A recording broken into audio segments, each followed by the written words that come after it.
Shalom. Selamat hari Minggu Bapak Ibu Saudara-saudara yang dikasihi oleh Tuhan Yesus Kristus.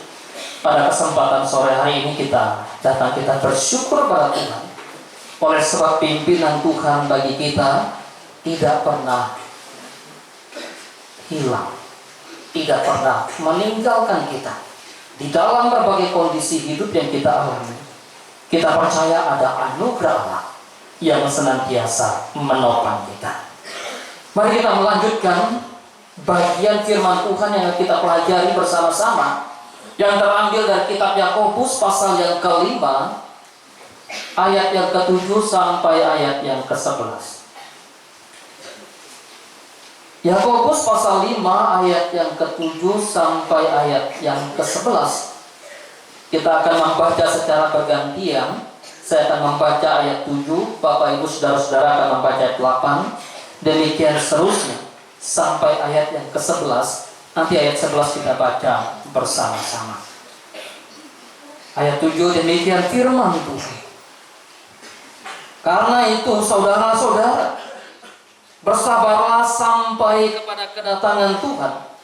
Sebab sesungguhnya petani menantikan hasil berharga dari tanahnya, dan ia sabar sampai telah turun hujan, musim gugur dan hujan musim semi.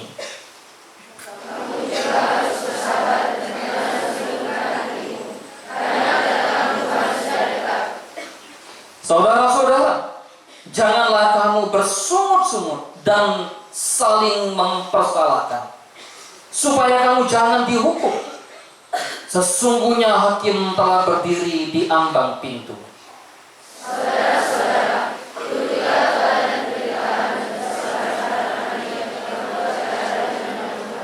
sama-sama. Sesungguhnya kami menyebut mereka berbahagia, yaitu mereka yang telah bertekun. Kamu telah mendengar tentang ketekunan, dan kamu telah tahu apa yang pada akhirnya disediakan Tuhan baginya. Karena Tuhan Maha Penyayang dan penuh belas kasihan. Sesungguhnya kami menyebut mereka berbahagia, yaitu mereka yang telah bertekun.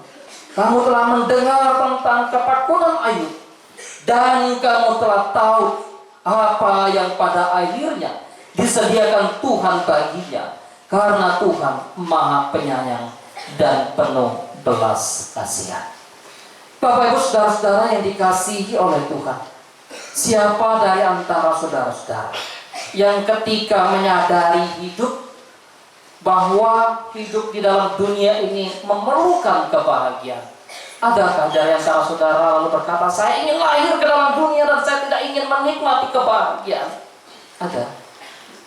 Kalau ada dari antara saudara yang mengatakan, saya nggak mau bahagia Pak, saya ingin menderita saja, saya ingin mengalami kesulitan, saya ingin mengalami berbagai penderitaan. Barangkali orang yang memiliki pandangan yang demikian mungkin sudah frustasi dengan hidupnya, mungkin sudah pesimis dengan hidupnya. Enggak mungkin saya berbahagia lagi. Semua manusia saya pikir bahwa kepengen bahagia. Enggak ada yang tidak ingin berbahagia. Kalau anak muda, tentu anak muda ingin bahagia. Kalau mereka mau bahagia, gimana caranya? Ya, kalau anak sekolah mungkin mereka akan berbahagia kalau mereka mendapatkan prestasi, mereka mendapatkan nilai yang tinggi, mereka mendapatkan berbagai penghargaan, mungkin mereka akan berbahagia. Tapi apa iya? Berapa banyak anak yang berprestasi, punya nilai yang tinggi, tetapi tidak merasakan kebahagiaan? Mungkin tidak di tempat ini, bisa, tapi juga mungkin bisa terjadi di sini. Berapa banyak orang yang ingin bahagia, lalu mereka berusaha untuk bekerja sekuat tenaga mereka. Supaya apa? Supaya hidup tidak susah. Hidup ini sudah susah, hidup ini sudah pahit, sehingga perlu kerja keras, perlu membanting tulang, perlu berusaha semaksimal mungkin untuk merubah nasib, katanya, untuk merubah hidup. Supaya apa? Supaya hidup tidak lagi mengalami kepahitan, kesulitan, penderitaan, tapi hidup berbahagia. Orang yang menganggap bahwa uang, harta, kekayaan sebagai ukuran kebahagiaan, itulah ukuran dunia. Dan tidak sedikit orang Kristen dipengaruhi oleh nilai-nilai sekularisme yang menganggap bahwa kalau saya menjadi orang yang kaya raya, orang yang penuh dengan materi, maka saya akan menjadi orang yang berbahagia. Berapa banyak orang yang punya harta yang berlimpah, tetapi hidup mereka bukan bahagia, melainkan berujung dengan kedukaan, berujung dengan penderitaan. Ada yang membunuh orang tua, ada yang membunuh suami, ada yang membunuh istri, ada yang membunuh anaknya. Padahal mereka punya uang, mereka punya harta, mereka punya tabungan, mereka punya tabungan. Ada. Mungkin saudara juga berkata, saya akan berbahagia kalau saya menjadi orang yang boleh dikatakan dikenal oleh banyak orang, menjadi public figure, sehingga follower saya banyak, jejaring saya banyak, dan saya akan menjadi orang yang berbahagia di sana. Saya kepengen kemana, saya ada teman, saya kepengen ngobrol dengan siapa, saya punya kenalan. Berapa banyak orang yang menganggap bahwa ketika orang berbahagia itu adalah orang yang punya popularitas yang tinggi. Padahal kalau sudah dikenal dan sudah terkenal, tidak sedikit orang kemudian merasa tidak aman dengan hidupnya, merasa terancam dengan hidupnya. Kenapa? Oh, saya sudah terkenal, saya punya popularitas yang banyak, yang tinggi, saya punya pengikut yang banyak, sehingga kemana-mana saya mesti harus ada bodyguard, harus ada pengawal, karena hidup tidak aman lagi. Bapak Ibu Saudara yang dikasihi oleh Tuhan, apakah kekristenan meletakkan dasar kebahagiaan pada harta, pada kekayaan, pada popularitas, pada jabatan, dan bahkan pada ketampanan atau kecantikan? Saya akan merasa bahagia kalau saya tampan daripada yang lain. Yang lain gak tampan. Apakah itu kebahagiaan? Saya akan merasa berbahagia kalau saya merasa bahwa saya lebih cantik daripada yang lain. Saya akan berbahagia. Bapak Ibu Saudara dikasih Tuhan, anak-anak yang dikasih Tuhan, kalau itu ukuran kebahagiaanmu dan ukuran kebahagiaanku, kita sedang salah meletakkan nilai kebahagiaan. Karena pada akhirnya manusia akan menjadi tua, menjadi lisut, menjadi keriput, menjadi layu. Oleh sebab itu, harusnya kita menyadari bagaimana kita meletakkan kebahagiaan kita di tempat yang benar dengan satu dasar yang benar.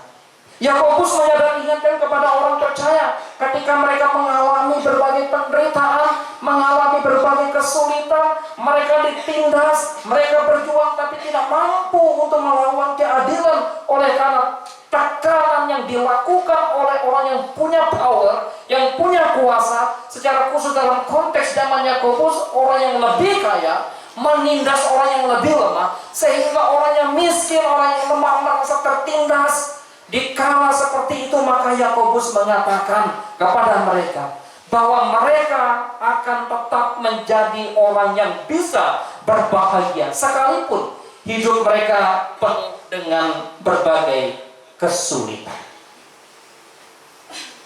Mari kita melihat apa yang dikatakan oleh Yakobus kepada saya dan saudara, kepada kita. Orang yang disebut sebagai orang yang berbahagia adalah, pertama, orang yang memiliki kesabaran. Kita melihat di dalam ayat 7, 8 dan ayat yang ke-10, apa yang disampaikan di sana. Karena itu saudara-saudara bersabar sampai kepada kedatangan Tuhan. Kamu juga harus bersabar dan harus meneguhkan hatimu, karena kedatangan Tuhan sudah dekat. Ayat 10 berkata, saudara-saudara, turutilah teladan penderitaan dan kesabaran para nabi yang telah berbicara demi nama Tuhan. Orang yang berbahagia, mereka yang berbahagia adalah mereka yang memiliki kesabaran, memiliki ketekunan dan keteguhan hati. Tatkala mereka diperhadapkan dengan hidup yang begitu sulit, namun mereka tetap percaya kepada Kristus, mereka tetap percaya kepada Tuhan yang akan datang ke dalam dunia ini Untuk apa? Untuk menghakimi dunia. Kehidupan kita di dalam dunia ini adalah kehidupan yang sementara. Ibarat orang dalam perjalanan, ibarat orang traveling, barangkali dunia ini tidak lebih daripada hotel untuk kita nginap. Tidak lebih daripada hotel untuk kita transit. Karena itu pada akhirnya, bagaimana ketika Tuhan datang kembali dan Tuhan menghakimi dunia, dan hidup saudara-saudara pun secara khusus dalam konteks di dunia ini, maka berakhir. Ada orang yang kemudian hidup sampai Kristus datang, tetapi ada orang yang mengalami hari Tuhan, perjumpaan dengan Tuhan di dalam kehidupan di dunia sebelum Kristus datang kembali. Maka Yakobus mengingatkan kepada orang-orang percaya, engkau yang berbahagia adalah engkau yang memiliki kesabaran, memiliki ketekunan, dan memiliki keteguhan hati. Ketika engkau menderita, engkau tidak menyangkal Kristus. Ketika engkau mengalami kesulitan, engkau tidak meninggalkan Allah, tapi engkau tetap beriman teguh, percaya kepada Dia, bahwa di dalam Kristus ada pengharapan. Berapa lama penderitaan yang saya dan saudara alami di dalam dunia? 10 tahun, 20 tahun, 30 tahun, atau 70, 80 tahun. Setelah itu akan berakhir. Berapa banyak orang Kristen yang ketika diperhadapkan dengan satu kesulitan, penderitaan, lalu mereka berusaha untuk goyah iman, berusaha untuk meninggalkan iman dan meninggalkan Kristus dari kehidupan mereka. Kenapa? Merasa udah hidup ini terlalu sulit, ingin merubah nasib, percaya kepada Kristus, setia kepada Kristus, setia beribadah, setia melayani, tahu hidup tetap dalam kondisi yang menderita. Karena itu Yakobus mengingatkan, engkau yang berbahagia adalah engkau yang meneladani kehidupan para martir, kehidupan para nabi, kehidupan mereka yang berjuang demi Kristus, demi Allah, demi Tuhan, sekalipun di dalam kehidupan mereka mengalami berbagai penderitaan. Tidak ada nabi di zaman perjanjian lama yang hidupnya begitu kaya raya. Kalaupun mereka hidup kaya raya, tetap saja hidup mereka diperhadapkan dengan berbagai kesulitan. Ada yang matinya digergaji, ada yang dibuang ke dalam penjara, ada yang harus makan kotoran, ada yang harus jalannya telanjang. Kenapa? Karena ketika mereka menjadi saksi Kristus, melayani Kristus, memberitakan Injil Tuhan, maka tidak sedikit dari antara mereka yang mengalami berbagai penderitaan. Karena itu Yakobus mengingatkan, engkau mau berbahagia, engkau mau hidupmu bersukacita, engkau mau hidupmu penuh makna dan penuh arti di sana, jadilah orang yang bersabar tatkala diperhadapkan dengan ketekunan. Tidak mudah ketika diperhadapkan dengan kesulitan, lalu disuruh bersabar gitu ya. Sabar, sampai kapan sabarnya? Nggak tahu. Tekun dalam penderitaan. Kok tekunnya dalam penderitaan? Siapa yang mau sih tekun dalam penderitaan? Mestinya tekun dalam kenyamanan. Tapi ini ketika diperhadapkan dengan satu penderitaan, ayo bertekun dan bertekun. Di sanalah engkau merasakan ada satu sukacita yang besar. Berapa banyak anak muda yang tidak kuat menghadapi tantangan zaman, tidak kuat menghadapi kesulitan itu, dan tidak mampu bertekun dalam penderitaan.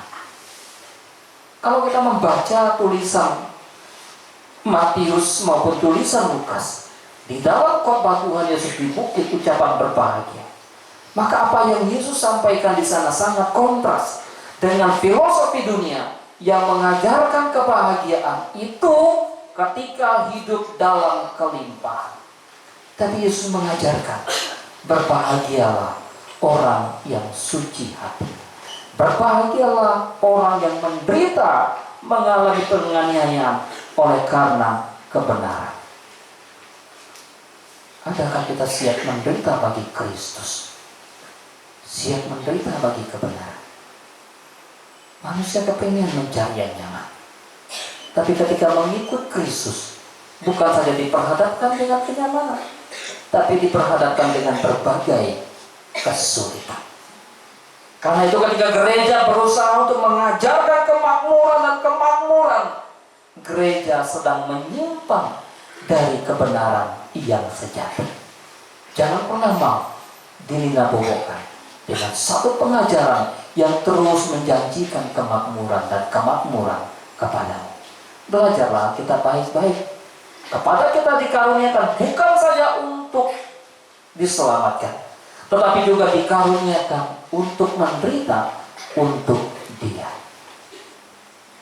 Ketika kita menyadari betapa Kristus menderita dan Dia taat, tekun, dan bahkan bersabar dalam penderitaan yang Dia jalani menuju kayu salib, tidak pernah mundur setapak langkah pun demi engkau dan saya. Haruskah engkau dan saya mundur hanya karena demi Kristus?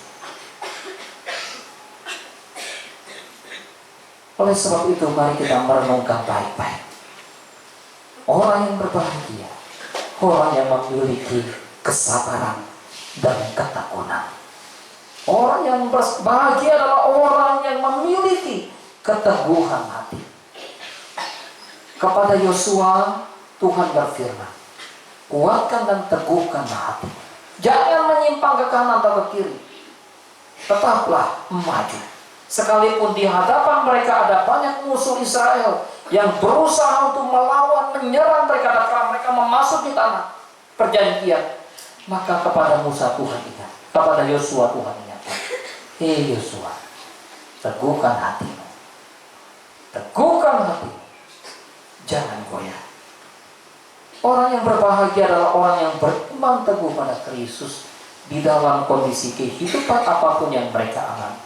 Mereka tidak akan pernah mau menggadaikan imannya hanya karena demi kesenangan sesaat, kesenangan sementara. Jika itu yang kita lakukan, maka kita bukanlah orang-orang yang berbahagia. Hal yang kedua yang disampaikan, orang yang berbahagia adalah orang yang seperti apa? Orang yang bagaimana? Orang yang berbahagia adalah orang yang tidak lagi hidup dalam dosa, atau orang yang tidak menyukai dosa. Karena itu Yakobus mengingatkan kepada orang-orang percaya apa yang dikatakan di dalam ayat ke-9. Saudara-saudara, janganlah kamu bersungut-sungut dan saling mempersalahkan, supaya kamu jangan dihukum. Dosa kelihatannya secara dunia menjanjikan kenikmatan, menjanjikan kenyamanan. Ketika Kristus di padang gurun sedang berpuasa 40 hari 40 malam, maka iblis datang menggoda dia, mencobai dia. Kalau engkau anak Allah, ubah batu ini menjadi roti. Oh, ini kesempatan.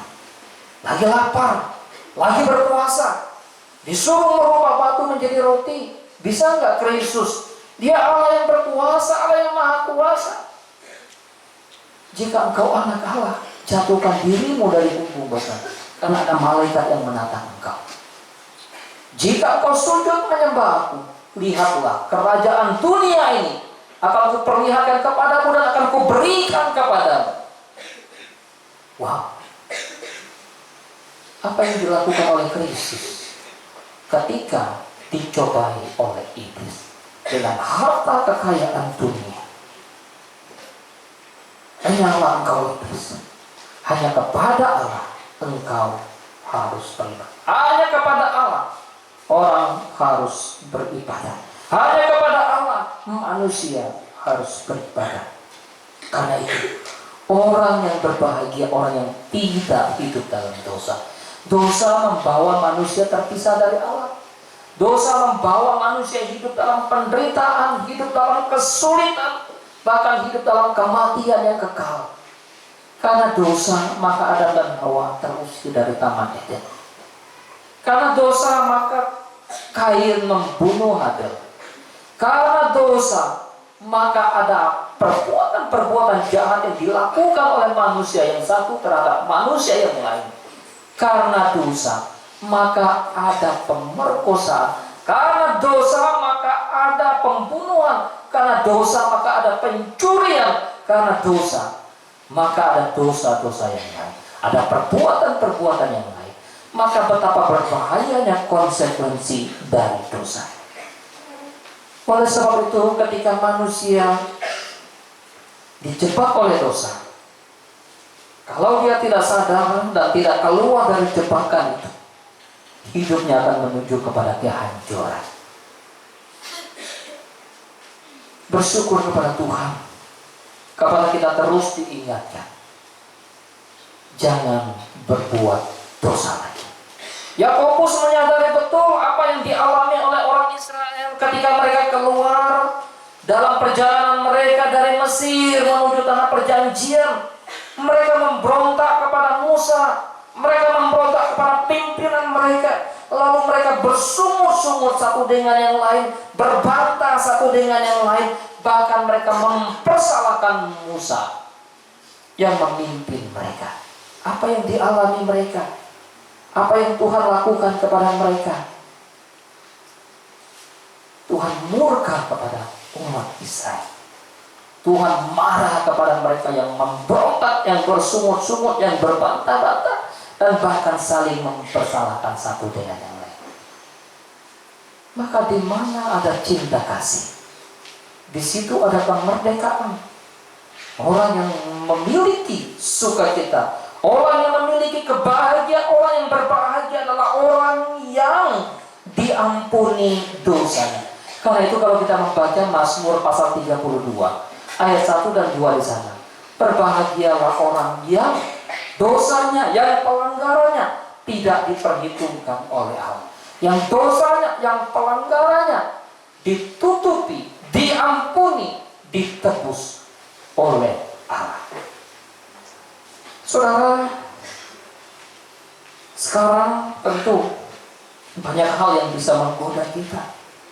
Tantangan zaman yang begitu luar biasa, mau menjerat anak-anak Allah, mau menjerat anak-anak Tuhan, entah melalui mata kita, melalui pendengaran kita, melalui hal-hal yang lain. Betapa mudahnya kita terjebak dan jatuh dalam dosa kalau kita tidak hati-hati. Karena itu, waspadalah. Orang yang berbahagia adalah orang yang mampu mengatakan tidak terhadap dosa. Barangkali dia akan dijauhi, dia akan diberikan label atau distigma sebagai orang yang rohani, sok suci, sok kudus, dan seterusnya. Tetapi sebagai anak-anak Tuhan, sebagai anak-anak Allah, maka ketika ada kawan-kawan, ada sahabatmu, ada orang di sekitarmu membawa engkau untuk masuk ke dalam jebakan dosa, berani engkau berkata tidak pada dosa.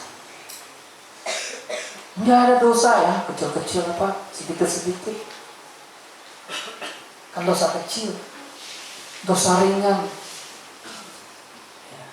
nanti lama-lama menjadi imun. Terhadap dosa udah biasa, nggak ada yang lihat, pembina saya nggak lihat, guru saya nggak lihat, bapak asrama saya nggak lihat, orang tua saya nggak lihat, nggak ada CCTV. Yang diperlukan, yang dipergunakan untuk mengawas, tapi Tuhan melihatmu dan melihatku.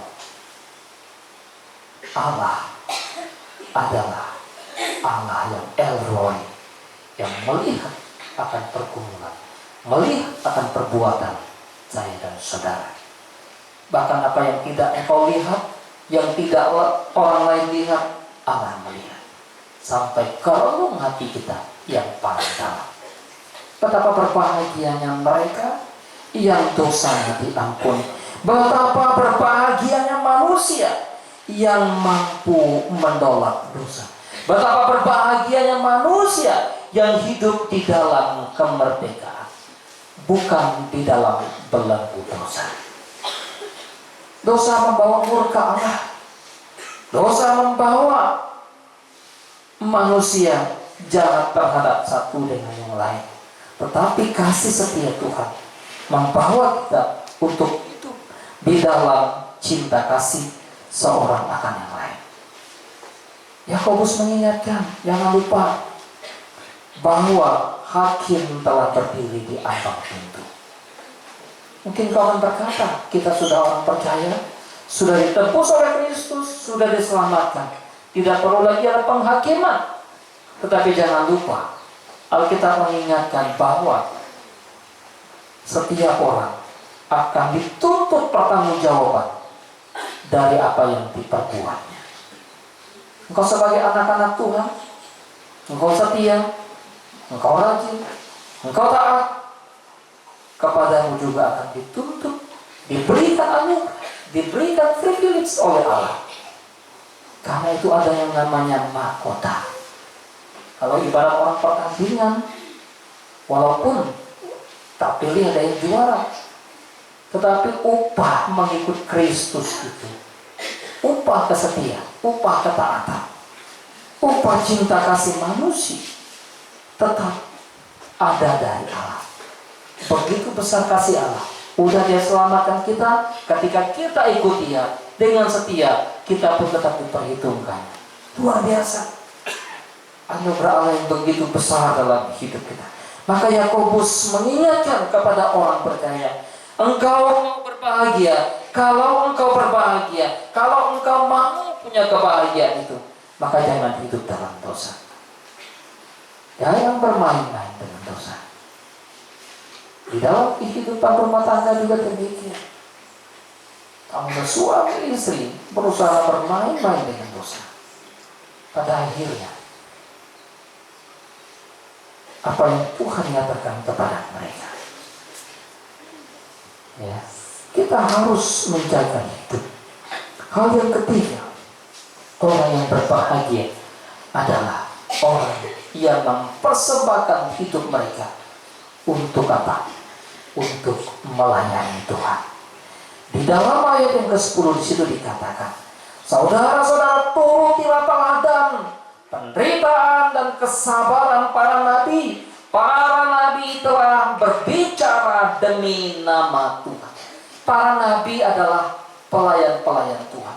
Para nabi adalah pilihan Tuhan, yang Tuhan panggil, yang Tuhan pilih menjadi alat bagi Tuhan, menyuarakan suara Tuhan atau penyambung lidah Allah. Ketika Tuhan berbicara kepada umatnya, maka Tuhan berbicara melalui para nabi. Oleh sebab itu tidak heran ketika nabi menyuarakan suara Tuhan kepada umat Tuhan tentang penghukuman, tentang penghakiman, tentang pembuangan, maka umat tidak menyukai. Sehingga muncul nabi-nabi palsu yang berusaha untuk menghibur, berusaha untuk menenangkan umat. Enggak, Tuhan enggak menghukum kita, Tuhan enggak murka, Tuhan enggak membuang kita, Tuhan enggak marah. Tetapi nabi harus menyuarakan apa yang Tuhan suarakan. Dia tidak berkompromi. Dia tidak mendowngrade sedikit pun dari apa yang Tuhan suarakan kepada umatnya. Enggak. Kalau Tuhan suarakan, sampaikan kepada umat berita pertobatan. Dia harus sampaikan berita pertobatan. Kalau Tuhan menyuarakan berita penghukuman, nabi harus menyuarakan berita penghukuman. Enggak boleh ada sedikit pun yang dikurangi. Entah 0,0 sekian persen. Enggak. Ingat di dalam kisah ketika Samuel yang masih kecil dipanggil oleh Tuhan. Waktu zamannya Imam Eli yang sudah tua, Imam Eli yang sudah tidak lagi setia dan membiarkan anak-anaknya dalam keberdosaan. Lalu kepada Imam Eli Tuhan tidak lagi bersuara. Dan Tuhan memanggil Samuel. Ketika Tuhan memanggil Samuel, melalui Samuel Tuhan sampaikan tentang kehidupan Imam Eli dan keluarga. Apa yang Samuel katakan? Tentang penghakiman, penghukuman Tuhan kepada Imam Eli dan keluarga. Nabi adalah orang yang melayani Tuhan. Oleh sebab itu betapa berbahagianya saudara dan saya ketika kita menjadi orang-orang yang mempersembahkan hidup kita untuk melayani Tuhan. Pakailah hidup untuk melayani Tuhan. Jangan pakai hidup untuk melayani dosa. Pakai hidupmu dan hidupku untuk melayani Allah. Bukan untuk melayani hal-hal yang dunia. Karena itu Paulus mengatakan, engkau sudah ditebus oleh Kristus. Karena itu pergunakanlah seluruh anggota tubuhmu untuk menjadi senjata kebenaran. Bukan menjadi senjata kejahatan. Bukan menjadi senjata untuk melakukan dosa. Tapi menjadi senjata untuk melakukan kebenaran. Persembahkan hidupmu. Layani Tuhan. Oleh sebab itu, di tempat ini saudara-saudara juga dibentuk, dipersiapkan, dilatih untuk menjadi anak-anak, untuk menjadi orang-orang yang betul-betul mau melayani Tuhan. Melayani Tuhan tidak harus engkau kemudian menjadi pendeta. Melayani Tuhan adalah seluruh panggilan kehidupanmu yang engkau abdikan kepada Tuhan. Ketika engkau sekolah baik-baik, engkau sekolah menjadi anak-anak yang taat, itu pun engkau sedang melayani Tuhan. Ketika kita sedang mengajar dengan sungguh, mengajar dengan penuh tanggung jawab, kita sedang melayani Tuhan. Ketika kita sedang ada dalam keluarga, ada dalam rumah tangga, maka kita sedang melayani Tuhan. Bahkan ketika kita sedang masak di dapur sekalipun, kita sedang melayani Tuhan. Ketika kita sedang ada di lokasi di pertanian dan menanam tanaman di sana pun, kita sedang melayani Tuhan. Ketika kita sedang ronda, ketika kita sedang menjaga lingkungan aman, kita sedang melayani Tuhan. Karena itu persembahkan hidupmu untuk melayani Tuhan. Biarlah Tuhan pakai hidup kita. Betapa berbahagianya kita ketika kita dipakai, dilibatkan oleh Tuhan di dalam setiap pelayanan yang ada. Saudara bisa membayangkan betapa berbahagianya ketika orang yang maaf saja, mungkin dari latar belakang yang tidak ada apa-apa, lalu tiba-tiba presiden panggil. Untuk apa? Untuk menjadi hambanya presiden. Untuk bekerja di istananya presiden. Walaupun hanya menjadi orang yang nyapu di teras istana. Berbahagia, berbahagia. Bukankah lebih berbahagia lagi ketika kita menyadari bahwa kita dilibatkan oleh Allah, dipanggil oleh Tuhan untuk melayani Raja di atas segala raja, Tuhan di atas segala Tuhan, Sang Empunya langit bumi, Sang penguasa dunia. Berbahagialah engkau dan saya. Karena itu ketika ada pelayanan diberikan kepadamu, ya layani Tuhan. Engkau tidak sedang melayani organisasi, engkau tidak sedang melayani yayasan, engkau tidak sedang melayani gereja. Tapi kalau engkau dan saya sadar, engkau sedang melayani Tuhan. Dan demikian juga dengan hidupmu. Mari sama-sama kita berjuang, bertarung, berlomba untuk memuliakan Tuhan, melayani Tuhan. Hal yang terakhir, orang yang berbahagia adalah orang yang kepadanya hidupnya dipulihkan oleh Allah. Apa yang disampaikan oleh penulis kitab Yakobus, saudara Tuhan Yesus ini, ketika ia mengatakan di dalam ayat yang ke-11, engkau melihat ketakutan para nabi, engkau melihat ketakutan Ayub, dan engkau tahu apa yang pada akhirnya disediakan Tuhan baginya, karena Tuhan Maha Penyayang dan penuh belas kasihan.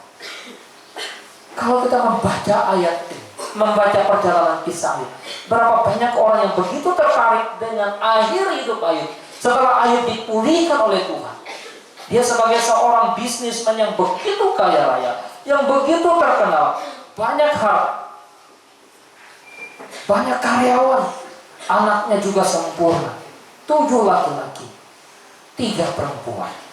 Ayub seorang yang saleh, seorang yang suci, seorang yang takut, seorang yang berintegritas, hidup yang setia kepada Tuhan. Setiap kali anak-anaknya melakukan acara di rumah anak-anak yang bergilir, pesta, maka setiap kali mereka selesai melakukan acara, apa yang dilakukan ayah? Mempersembahkan korban. Kalau anakku sudah melakukan dosa kepada Tuhan, ketika mereka melakukan pesta di rumah saudara-saudara, betapa Ayub orang yang takut akan Tuhan. Tapi apa yang dialaminya? Penderitaan. Bisnisnya hancur. Modal yang tadi banyak menjadi zero. Menjadi orang yang begitu dihina, dijauhi oleh sahabat-sahabatnya. Bukan hanya itu, anak-anaknya mati. Tubuhnya hancur, borok, sakit penyakit dia derita. Tapi apa yang dialami dia?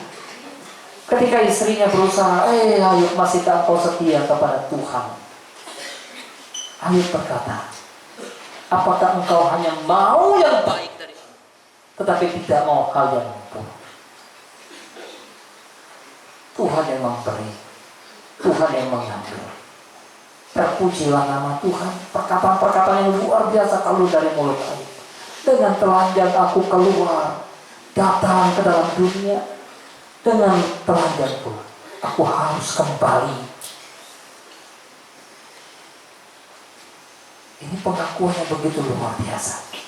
Tapi hidup orang yang bersukacita, hidup orang yang berbahagia, yang tekun, yang taat, hidup orang yang dipulihkan oleh Allah. Betapa berbahagianya kita ketika dalam hidupmu dan hidupku kita dipulihkan oleh Tuhan. Pemulihan yang Tuhan lakukan tidak selalu identik dengan harta benda, dengan hal-hal yang bersifat finansial, hal-hal yang bersifat temporal. Tapi pemulihan yang Tuhan kerjakan, yang Tuhan lakukan adalah ketika membawamu dan membawaku untuk kembali bersekutu, berelasi dengan Tuhan dalam satu relasi yang intim, yang indah dengan Dia. Pemulihan yang Tuhan kerjakan adalah pemulihan ketika Tuhan mengampuni dosamu dan dosaku, membawa kita untuk masuk ke dalam satu persekutuan yang indah dengan Dia.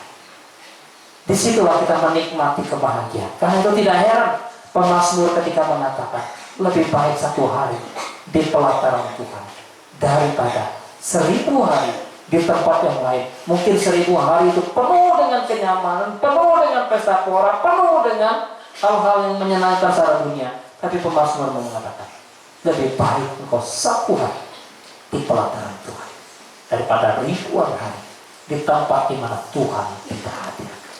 Disitulah kita menemukan kehidupan yang berbahagia. Tuhan menolong kita, Tuhan memimpin kita, sehingga kita tidak salah memahami, salah memakna apa dan bagaimana hidup yang berbahagia.